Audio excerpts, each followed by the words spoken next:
and I was standing above myself and the bike, and I saw myself and the bike on the ground, and I saw all my coworkers running to the crash site, I guess you could call it. And there was cars and pulling over, doors were flying open, people running up to me. It was pretty. I don't have the word for it. Bizarre. We have all seen videos of bad accidents that leave a motionless body on the side of the road. And we've all seen that movie when the patient flatlines and comes back to life. But what happens when that person is you?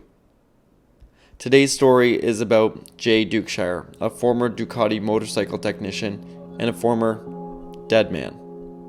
This is a graphic warning for anyone who is uneasy watching Jay's accident. It will play during this video, including right now.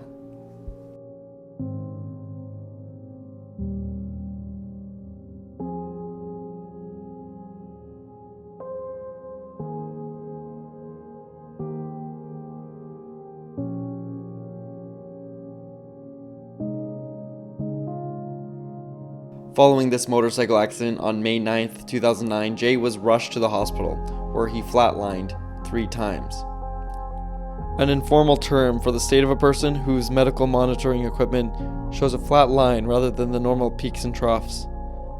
Such a person has recently died or is very near to death. Jay flatlined on his way to the hospital once and twice when he arrived.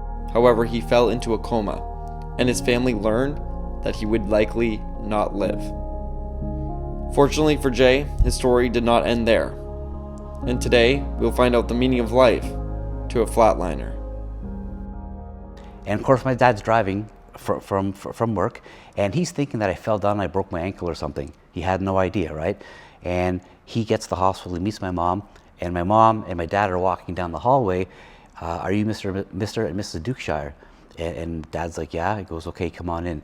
And they were pulled into a separate room. And my dad explained to me, he goes, when we were pulled into that second room, he goes, I knew you weren't well. He goes, and then they sat down, and then they gave my parents the whole lowdown. And the biggest point of conversation, well, if Jay makes it through tonight, then we'll deal with tomorrow. If he makes it through tomorrow, then we'll deal. I was in really bad shape. And my dad's face just stopped, and my mom was a mess. Yeah. Jay woke up a few times while he was in a coma, but the only reason he knows that is because his sister kept a journal. Jay himself has no memories of waking, but he does have memories of when he was under. Not really crazy, but the stuff that's happened in movies or you hear in books, it happened to me. So I had an out-of-body experience. It's difficult to talk about this. I was floating above my bed, and I looked down, and my parents are at the head of my bed. And my dad, he doesn't feel too much emotion, and his face was just straight. So I knew things weren't good. And my mom was a mess. And picture this, I'm looking down at myself lying in this bed, and I have all these hoses and wires hooked up. There was plumbing and wires everywhere. It was amazing. And then I remember, this is how I describe it, what makes sense to me. I'm walking down a dark hallway. And I say hallway because it reminds me of an apartment building type thing. And I'm walking down the hallway, and it's complete darkness. And I'm walking aimlessly just into this space. I don't know what's going on. And I'm walking, I remember it being really cold and really damp, and wondering where I was going. And then I remember my aunt was behind me. She grabbed my hand, and the funny thing is she grabs my right hand. The right side of my upper body was in the worse shape than the left, right? And she goes, no, hon. She goes, you're going the wrong way. And I went, okay. And we went back, and we back to my room. And that's the first time that I woke up, and I was somewhat coherent of what reality was, because my brain was not doing well. And from that point on, I never saw man again, ever again. Jay scored an 8 out of 15 on the Glasgow Coma Scale, which meant he had a severe brain injury. Jay woke up after 2 weeks, but he suffered memory loss, both in the short and long term. He says he couldn't remember what he ate for breakfast even 1 minute later, let alone names or faces. He says his brain was that of a second grader's for months. So you and I are talking, you tell me all about you and your life. 60 seconds goes by, I don't even know who you are. and you have to repeat yourself again. So my family members stood at the head of my bed, and they did this for me every single day. You're Jay Dukeshire, you're my son, you're my brother, you're my friend, you had a motorcycle accident, you're in bad shape, you got hurt really bad, and then 60 seconds would go by and I'd be like, who are you, or where am I? And they'd have to do this again. And that went on probably for a good month and a half. A good month and a half, I already didn't remember anything. Yeah, literally anything. Even to this day, there's parts of my life that I have no recollection of. I can't remember. Literally nothing. Jay says that another change was that he could not process surprises very well. Any loud noises would send him on an emotional roller coaster. He would lash out when he was frustrated. But Jay says that he was actually very fortunate that the physical problems weren't as bad. The doctors told him that was because he was physically fit. Health and nutrition for me is a lifestyle. It's a way of life for me, which I love dearly. And with that said, I never thought being in shape would act as armor and protect me. I've never thought of that. Before it was about, I trained all the time, I loved it, and I was going to compete and do everything else and blah, blah, blah, blah. And then I get in this accident and the muscles act like armor. So the orthopedic surgeon that basically put me back together said, he goes, the only reason why you haven't broken your back and you're not in a wheelchair is because my core is really strong. Jay broke all the ribs on one side of his body, with 2 of them puncturing his lung. Despite his armor, his body still ended up in bad shape. However, with his brain easily being the worst of it, he says he would trade breaking every bone in his body for a healthy and safe brain. So, Jay had a lot of work to do, but he was willing to do it. And just like he was training before to be a strongman, he had that I can do it attitude. But it wasn't always easy for him. He says that the first time that he went home, it was more pain than relief. I remember pulling up, I can remember that part, and seeing all these people, and my home was foreign to me. I hadn't seen it in so long. I'm kind of going, okay, this is where I live, and I can't recognize anything. I don't recognize the surroundings, the park across the street, nothing. And it took a long time, and before I started to come around and be good to the house, probably about 4 months of lying in my bed, staring at the ceiling. I did that 7 months. I lied on my back in my bed, staring at the ceiling, counting the paint divot in the ceiling. With my window open, and the window being open, I could hear everybody having fun outside. I wanted to go outside so bad, but I was broken. I was broken everywhere, right? Soon after, he was introduced to John and Dina, his brain team, and after meeting with them a few times, he knew he could believe in them. But it wasn't just the support of those around him. He had a special support from an angel on his shoulder. Jay briefly touched on his aunt earlier in the video. She passed away a few years prior to the accident. As his angel, she helped him recover. I want to play another clip of his first outer body experience at the scene of the accident to understand his relationship with her. And I'm strapped down to I can't move. I'm like this. I can't move. But I come in, and my Aunt Viv, she was always done perfectly every time. And I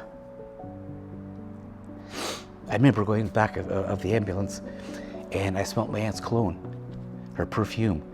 And I went, oh boy, this is not good. Like, we just buried you 3 years ago. Like am I crossing over? Like, it's the stuff that we read and we hear about, right? And I couldn't move, and I moved my eyes to look over a little bit, and there was my aunt. She had her hair done perfectly as always, her makeup perfect as always. She had on her favorite Tommy Hilfiger red hoodie. She had a pair of pants on, her jeans, her favorite jeans, and she had on her white Reebok running shoes. Love them. And I saw that and I thought, oh boy. And then she looked at me, she smiled, she grabbed this shoulder because she was sitting on this side of me in the ambulance. She goes, it's gonna be okay, don't worry. And we hung out for 2 weeks, man. It's pretty cool. Jay says that he did have moments where he felt like he would never recover, but he did have more ups than downs. And being somebody who died stopped defining him, and being a recovering traumatic brain injury survivor is who he was. But getting back into society, it took a little bit of work. Again, with my traumatic brain injury and the damage being in the prefrontal cortex or the front of the brain, loud noises, lots of people, busy environments, I couldn't deal with that. I could hang tight for maybe 12 seconds and I had to leave. I'm a guitar player. My favorite player, Eddie Van Halen. It's horrible that he's just passed, but anyway, I would playing guitar solos and riffs in my head to take my mind away from the present situation. It would calm me down, because in a public area, in the public, people act a certain way. And early recovery with my brain injury, I didn't act that certain way. I was very different, and it was quite noticeable that there was something wrong with me.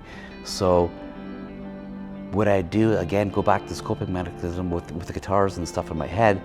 If I got to that point, and instead of letting somebody see me go sideways or get agitated or something, I would just go in my head, calm myself down. With his recovery in full swing, Jay was itching to get back to the gym. It was hard at first with a lot of noise, but after a couple of years, he got used to it. Even started doing strongman competitions, where he has since had 2 first-place finishes in 3 seconds. But he couldn't go back to his old career, so he had to go back to school. I saw this course called the Brain Disorders Management Program, and I thought this is a fantastic program because I can learn about myself, and I can learn about myself in order to get back to people in the same situation as I am. And it was great, and it's taught me a lot about myself and what's going on up here and why. That was the biggest thing for me. Why? Why is this happening? Why can't I focus? Why can't I add 1 + 1 together, so to speak, right? And why can't I remember? Why do things keep slipping through my mind? Well, working with John, working with Dina, and then going and being educated about it was perfect. Jay went from practically dead to a brain of a 2-year-old to a strongman champion, and now a learning facilitator in the matter of just 10 years. Today, he says he still has up and down days, but he's able to cope. He speaks publicly often, sharing his story and what he has learned about TBI, including to new caregivers to help them deal with patients. But he says he doesn't reflect on death often. Honestly, I don't reflect very often. Yeah, I have reflected before, and when I think I'm having a bad time or a bad day, I will reflect on that time, and I'm really, really, really, really lucky to be here, and very grateful, obviously, right? And you hear people complain about this and complain about that. When your life stops 3 times, and everything that you know is taken away, man, you do it. You appreciate being here. You do. And to re-educate and have to learn everything over again, 37 years of knowledge I had in my head, it was gone, right? It took a long time. This is a journey that not many people can say that they had. Jay was called a miracle boy by the hospital, somebody who flatlined and came back stronger than they were before. So there was only one thing left to ask him. What is the meaning of life? Okay, so the meaning of life is quality of life, and quality of life is just, that's it exactly. I was never supposed to be here. My brain injury was, again, on a scale of 1 to 10, 9.5, 9.9. My brain was never supposed to work again. So quality of life with a compromised brain would be horrible. It would be horrible. Quality of life is everything. There's all kinds of ways we can increase quality of life, and going out with your friends, hanging out with your friends more, going to a ball game or something. Just do fun things to kind of bring your inner spirit up type thing, right? And quality of life, basic. You got a crazy headache. How's your quality of life? Right? It's not very good. So you're gonna be miserable, your head's very sore, very lethargic, you're disconnected, you don't want to do anything. With brain injuries, quality of life can be this way. And this is what I mean. The quality of life is everything. It's everything. And we have people that can help us bring it better, but at the end of the day, it's up to the person to make the quality of life better. What is it like to die? We've all thought about it, but Jay's story truly isn't that. It's the story of a man who, against all odds, recovered from a traumatic brain injury. And those dealing closely with TBI, those are the people Jay hopes to reach the most. When I started speaking to Jay, the perspective I wanted to know was, what is the experience of death? But maybe what I learned instead is what it's like to live. But that's just my perspective. What did you guys think about Jay's story? I'm going to leave you with a little bit of advice from Jay, just about building your quality of life. Sit down, reflect on you as a person, ask questions, talk to people, ask many people as you can, get information, get knowledge. You're going to talk to lots of people, and people are going to give you their perspective. And their perspective might not necessarily work for you, but you will find somebody that you'll connect with. And what I was taught is I take a piece of paper and I write the pros and cons down. If I got to make a decision or I want to do something in life, I write down the pros and cons. Because the cons row is a lot fuller than the pros row, so you have to revise and do things different. And that's what I've always done.